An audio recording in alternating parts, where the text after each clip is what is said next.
Sampurasun, assalamualaikum warahmatullahi wabarakatuh. Jumpa lagi dengan saya Feni Ramayulita dalam program baru Tamu di Malam Hari. Malam ini saya akan memperkenalkan bagaimana para pekerja-pekerja malam dalam melaksanakan pekerjaan atau tugasnya, namun mereka menemukan kisah-kisah misteri. Dan hari ini, malam ini saya akan bertemu kedatangan tamu. Teman-teman sudah penasaran? Saksikan bagaimana ceritanya, kisah nyata mereka. Sampai ketemu.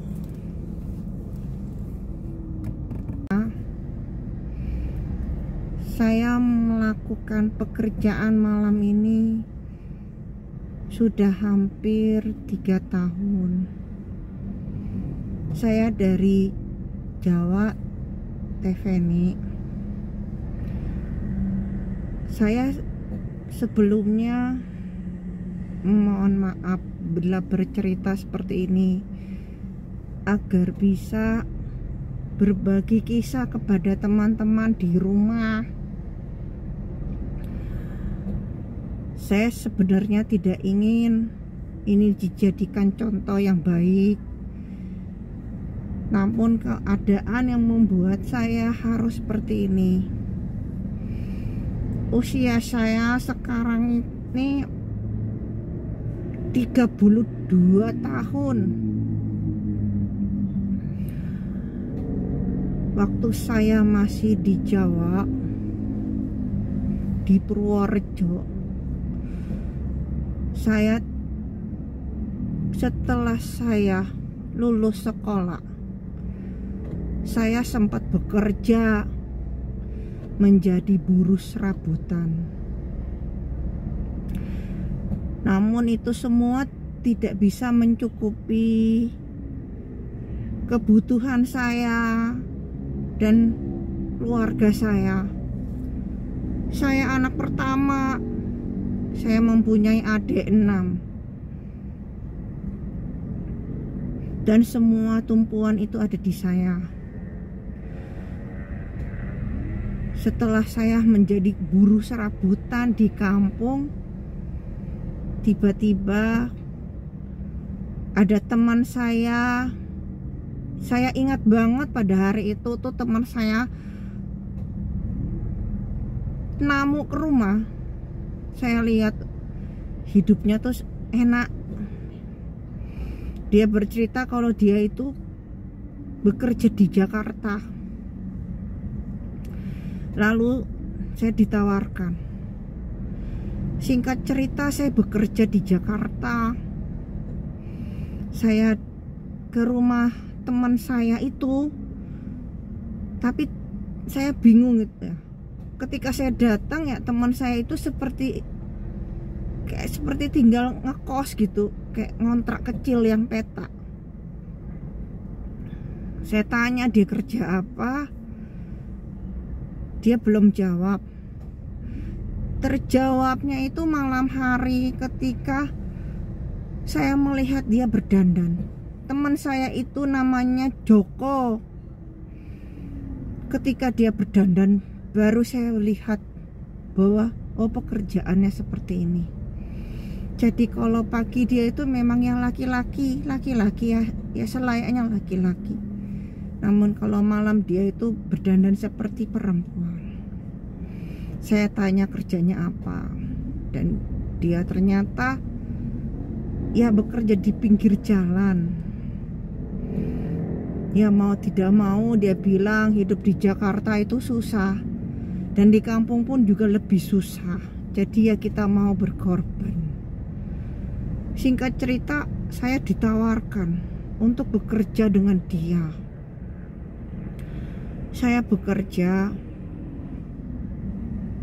hanya malam hari saja pada saat itu. Saya bekerja tiap malam ada akhirnya. Saya ingat banget, saya bekerja itu waktu ya terpaksa ya. Saya belum nggak punya baju, saya nggak punya make up. Akhirnya ya saya dipinjemin, semuanya dipinjemin. Malam itu ingat banget saya bekerja masih bersama Joko, teman saya. Kita jalan itu keluar itu jam setengah 10 malam. Biasa kita keluar jam segitu. Kita jalan lah, menyelusuri jalan malam hari. Dan ternyata teman saya itu mempunyai tempat, apa ya, kalau namanya itu seperti kayak pangkalan. Bangkalan itu tuh ya tempat kita berdiri di sana, ya menjual diri kita. Awalnya ya saya sedih kayak begitu, tapi ya pertama kali saya coba, saya dapat uang, ya saya ngerasa pekerjaannya ya seperti ini mudah, tapi ya susah gitu loh. Mudahnya ya saya dapat uang, saya senang sekali. Akhirnya saya menemukan rasa enak gitu, dapat uangnya gampang ya. Begini ya, saya malam itu tuh dapat tamu 3. Ya memang saya sejujurnya saya itu lebih tertarik dengan laki-laki. Saya sudah merasakan itu. Mungkin teman saya si Joko itu sudah melihat, karena dia teman sekolah, dia teman kampung, sudah melihat gelagat saya. Jadi dia menawarkan ini juga ya dengan senang hati. Akhirnya tiap malam saya laluin, saya menjadi pekerja malam, menerima tamu malam hari. Ya selayaknya bencong teh. Banyak ya kami dicemoohkan, dihina, dilecehkan. Itu tiap malam kami mendapatkan itu semua. Kadang kami bertemu dengan tamu yang tidak membayar, malah kami kadang ditodong, kadang kami disiksa. Itu adalah resiko pekerjaan kami. Belum lagi kami berlari-lari kalau bila mana ada razia, ya kami dikejar-kejar seperti itu. Tapi ya sudah, itu adalah pekerjaan dan resiko kami. Tapi yang membuat saya tidak akan pernah melupakan semua kejadian malam itu. Saya keluar malam itu jam 10 malam. Tadinya tuh saya tidak mau istilahnya praktek lah. Tapi ya butuh uang kan untuk sewa rumah. Saya keluar jam 10 malam tuh. Saya sudah ragu sebenarnya teh. Saya keluar gitu ya. Saat itu saya tidak bareng dengan Joko. Saya nggak tahu Joko kemana ya. Dia bilangnya dia ingin bertemu temennya. Saya keluar. Ketika saya keluar itu, saya ingat banget.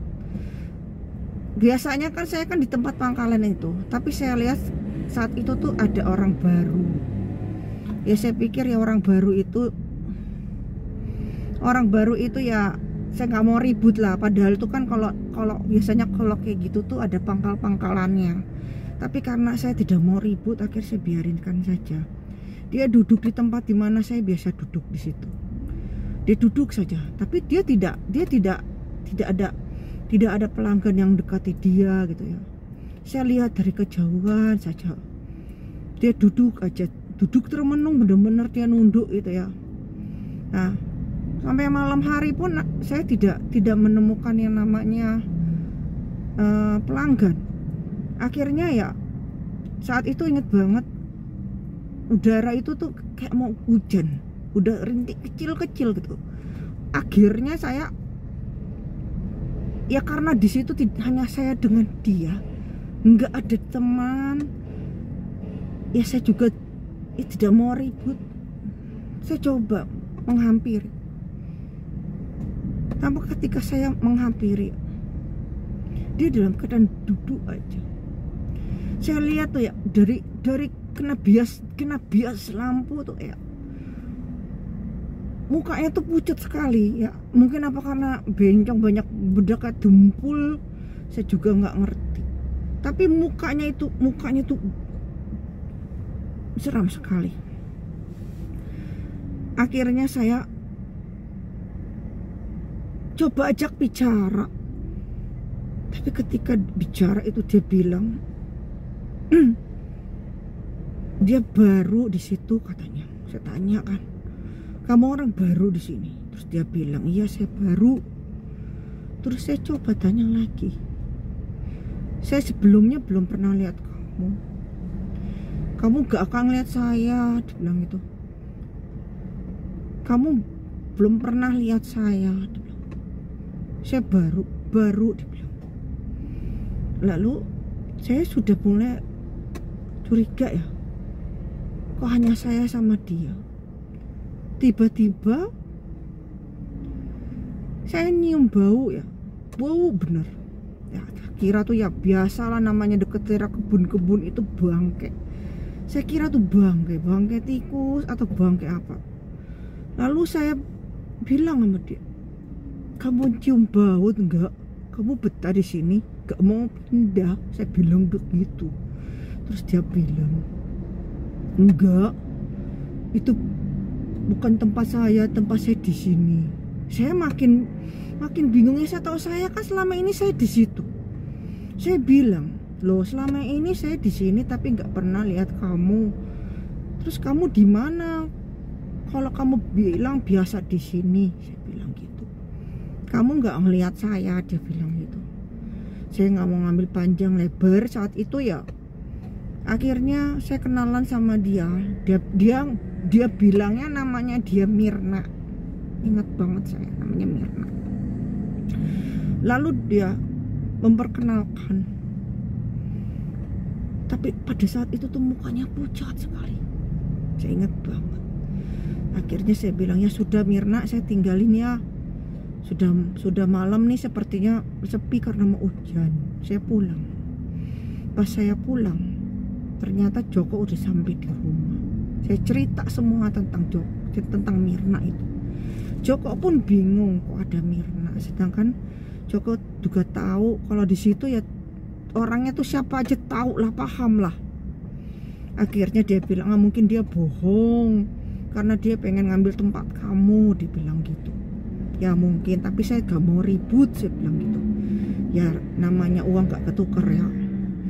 Akhirnya kebesokan harinya saya tidak ke tempat lokasi biasa saya ngumpul ya, biasa saya jual barang ya. Baru keesokan harinya baru saya datang. Tapi di malam itu yang pas saya pulang itu terus saya mimpi saya mimpi si Mirna ya. Di mimpi itu saya ngeliat itu darah-darah darah semua. Tapi saya ngeliat itu dia kayak laki darah-darah di pinggir rel kereta. Saya sampai kebangun ingat banget saya kebangun. Pas saya kebangun itu saya nyium bau amis kayak bau darah gitu, kayak bau yang waktu saya deket Mirna. Di situ saya bingung ya, kok saya mimpi padahal saya baru kenal Mirna. Saya pikir ya udahlah, mungkin hanya mimpi karena ya tadi ketemu, kebawa pikiran saya seperti itu. Nah itu malamnya setelah saya ketemu Mirna. Besokannya kan saya tidak ke tempat lokasi, saya tidak berjualan. Nah, hari selanjutnya baru saya ke sana. Setelah saya ke sana itu di tempat pangkalan itu Mirna tidak ada. Lalu kebetulan sekali malam itu saya memang dapat 3 orang pelanggan. Sampai akhirnya saya sampai malam hari. Saya tuh memang kalau pulang itu kadang bareng Joko, kadang enggak. Tapi malam itu kami janjian ingin pulang bareng, ingin makan lah ya, makan cari jajan lah ya. Lah, saya mungkin karena saya kelamaan, Joko akhirnya ninggalin. Nggak ada. Saya ke situ udah nggak ada. Saya tunggu ya. Saya telepon gitu, tapi gak diangkat-angkat sama Joko ya. Ya saya kirim pesan gitu. Saya bilang ke Joko kalau saya tunggu di sini, tapi gak ada balasan dari Joko. Nah nggak lama kemudian 15 menit kemudian baru Joko balas. Dia bilang dia masih pada ada pelanggan ya, tunggu sebentar bilang gitu. Ya wes, akhirnya ya saya tunggu. Nah nggak lama saya tunggu itu, saya ketemu Mirna. Datang dia. Jadi dia itu posisinya memang nggak di tempat pangkalan saya biasa itu, dia agak ke sana tapi di tempat yang gelap. Saya bilang itu siapa ya, tapi kok saya kenal ya, Mirna. Saya samperin dia sedang duduk aja, duduk. Saya sampaikan, saya bilang, Mirna, saya bilang gitu. Iya, dia kenal saya, dia ingat saya. Kamu dari tadi di sini? Saya tanya gitu. Dia bilang iya. Tapi yang buat saya aneh, muka dia kembali pucat sekali. Dan saya mencium bau amis lagi. Bau amis yang amis banget. Saya tanya kan, kamu dari mana Mirna? Saya di sini, dibilang itu. Kamu gak lihat saya, kamu baru lihat saya, dibilang gitu. Terus saya bilang, Mirna kamu lagi sakit karena mukanya tuh pucat sekali teh. Terus dia bilang, iya saya kesakitan, dibilang itu. Sakit sekali, dibilang itu. Pulang Mirna, kalau kamu sakit jangan dipaksa kalau kerja, kalau malam-malam begini. Terus dia bilang, gak apa-apa, saya butuh uang. Nah saya pikirkan Joko juga lama ya. Saya tanya, Mirna rumah kamu jauh gak dari sini? Dia bilang deket, cuma jaraknya tuh ya sekitar 5 menit lah, kata dia begitu. Terus akhirnya saya pikir ya udah saya antar, takutnya kan dia kenapa-napa karena mukanya sudah pucat gitu ya, udah sepucat-pucatnya gitu ya. Saya antar dia, saya jalan sama dia. Saya ingat banget saya jalan sama dia. Saya jalan itu ya, saya ngobrol di jalan tentang diri dia, tentang dia di kampung dia, tentang dia kapan dia datang ke Jakarta ya. Terus tiba-tiba temen saya itu, si Joko telepon. Si Joko bilang begini, loh kamu kemana? Dia bilang gitu. Loh saya ini, saya nganterin teman saya namanya Mirna, dia sakit. Mirna siapa? Dibilang gitu. Ada, dibilang gitu kan, yang di mana? Dibilang gitu. Saya kasih tahu deket warung ini. Biasa dia, si Joko tuh tahu. Ya si Joko akhirnya nyusul saya gitu ya. Dia naik ojek gitu, nyusul saya. Pas naik ojek itu dia manggil dari kejauhan, manggil saya gitu ya. Pas manggil gitu, terus kamu ngapain? Kata Joko. Lah saya bingung kan. Saya bilang lah saya nganter Mirna. Mirna sopo? Dibilang gitu. Ya Mirna ini. Kamu tuh tadi tuh saya lihat dari kejauhan jalan sendiri. Kaget saya itu. Saya yakin banget saya nggak pergi sama Mirna. Enggak, kamu tuh dari tadi tuh jalan sendiri. Saya dari jauh udah ngeliat. Saya ngeliat memang kamu ngobrol. Saya bingung, kamu gak tak saya kirain kok kamu tuh lagi telepon atau kamu lagi nyanyi gitu. Karena saya memang hobinya nyanyi ya. Enggak, saya kan tadi ada Mirna. Dia bilang gitu. Mirna sopo? Itu yang saya cerita malam itu. Lah, gak ada sopo-sopo. Nah akhirnya tukang ojek itu kan biasa mangkal di situ juga. Tukang ojek bilang, Mirna, dibilang gitu. Iya bang, Mirna juga mangkal di situ. Orangnya kayak apa? Orangnya tinggi, kurus ya, mampai gitu. Terus gimana orangnya? Ya saya lihat dia tuh sering pucet bang. Tapi memang kalau ya dia tuh saya akuin dia cantik loh. Walaupun dia lanang tapi tetap cantik. Terus si abang ojek bilang gini, kaget si abang ojek dengar cerita saya gitu. Walah, hati-hati, dia bilang gitu. Kenapa bang? Berapa minggu yang lalu itu kamu emang gak dengar ada orang ketabrak kereta di sini? Terus saya tanya kan, tabrak kereta gimana bang? Ya dia habis pulang, dia kayak nggak dengar malam-malam gitu ya. Dia nyebrang aja terus mungkin dia bengong atau apa, dia ketabrak, hancur badannya, pecah belah semuanya. Dia bilang gitu kan ya. Nggak tahu palanya di mana, dibilang gitu kan. Walah, pantesan si Mirna ngomong ke saya, sakit semua, badan saya sakit, dibilang gitu. Nah, saya bilang gitu, lah, bener bang, berarti itu tadi si Mirna, saya bilang gitu. Terus Iya, memang waktu ketika kecelakaan itu dibilang gitu kan, dia itu memang pakaiannya masih pakaian seperti kalian begini gitu kan, tapi kan dia laki-laki, dia bilang gitu. Loh bang, ini beneran bang, beneran. Kalau sampean gak percaya, tanya nah orang-orang yang di deket-deket rel kereta api itu tahu semuanya. Nah, akhirnya kan saya tuh penasaran ya. Malam itu juga saya bilang sama Joko, saya harus tanya karena saya ketemu sama dia. Saya minta anterin ke tukang pinggir, memang gak jauh dari situ. Akhirnya saya tanya, dia bilang benar bahwa ada beberapa minggu yang lalu itu ada bencong yang ketabrak kereta dan pecah semuanya, palanya putus, dibilang begitu. Berarti yang saya temuin itu setan, saya bilang.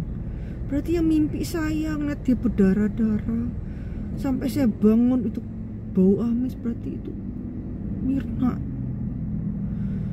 Dan saya gak bisa ngomong apa-apa teh, saya gemeteran, saya takut.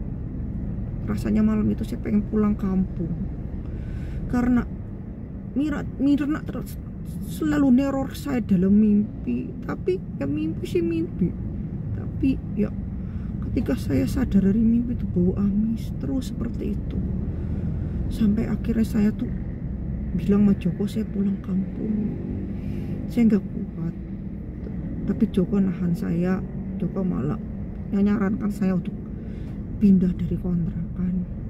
Nah sekarang saya sudah pindah kontrakan dan saya sudah tidak mangkal di tempat yang pertama lagi. Ya saya berdoa lah, semoga Tuhan ngampunin Mirna dan juga mengampuni saya, mengampuni orang-orang seperti saya. Begitulah cerita pengalaman saya. Ya resiko bekerja malam, resiko. Tapi ya demi mencari uang, saya nggak bisa memilih. Dan semoga kelak ada pekerjaan yang buat saya sebagai laki-laki. Semoga cerita ini ya bisa berbagi kepada teman-teman agar ya jangan ngambil buruknya saya, agar ambil baiknya saja gitu. Dan semoga ya kita meninggal gak dalam keadaan konyol begitu ya. Terima kasih Teh Feni udah undang saya. Selamat malam untuk teman-teman semua. Assalamualaikum warahmatullahi wabarakatuh.